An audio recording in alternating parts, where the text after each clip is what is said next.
The life of Larry Itliong, a fighter for justice. Have you ever heard of Larry Itliong? He was a brave leader who changed the rules. He came from the Philippines to the U.S. in hopes of being a lawyer, but ended up working on farms and in canneries. Due to unjust treatment toward immigrants, he took action and organized workers to strike. He met Cesar Chavez and Dolores Huerta and formed the UFW. He got them to join the Filipino workers in the famous Delano grape strike. Larry Itliong deserves more recognition as a labor organizer because he helped change how workers are treated. Larry Itliong was born in the Philippines on October 25, 1913, but moved to the U.S. at only 15 years old to find more opportunities. Larry heard from the other Filipinos that America was a great place with lots of opportunities. His father didn't want him to go. He felt Larry should stay with his family. One of the opportunities that he was interested in was becoming a lawyer. He made up his mind and traveled to the U.S. by boat. However, Larry was soon to realize that America wasn't how he imagined it to be.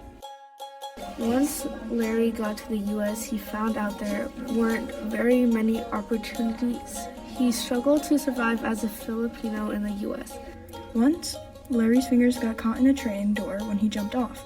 3 of his fingers were amputated, and then his friends called him 7 fingers.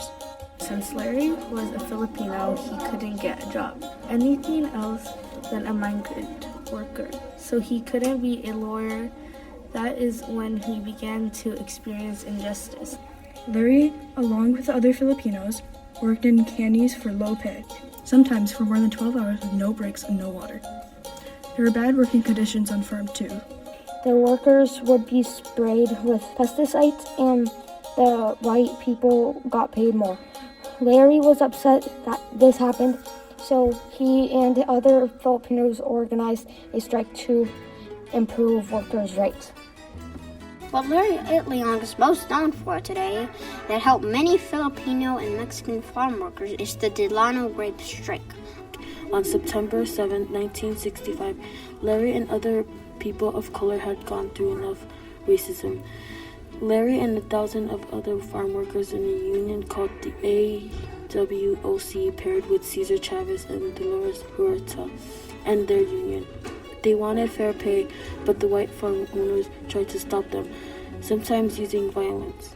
The next year, the 2 unions became one. The UFW, the United Farm Workers. The Delano grape strike lasted 5 years, but eventually the workers won. Larry Itliong never got the recognition he deserved. He started the UFW with Cesar Chavez and Dolores Huerta. He started the Delano grape strike and fought for 5 years to win. Those are some things he did, but there is so much more that Larry accomplished. That's why we're naming our library after Larry Itliong. He never stopped fighting for equality and justice. Hopefully he gets more recognition. Maybe that starts with you learning more about him. The Life of Larry Itliong, a fighter for justice.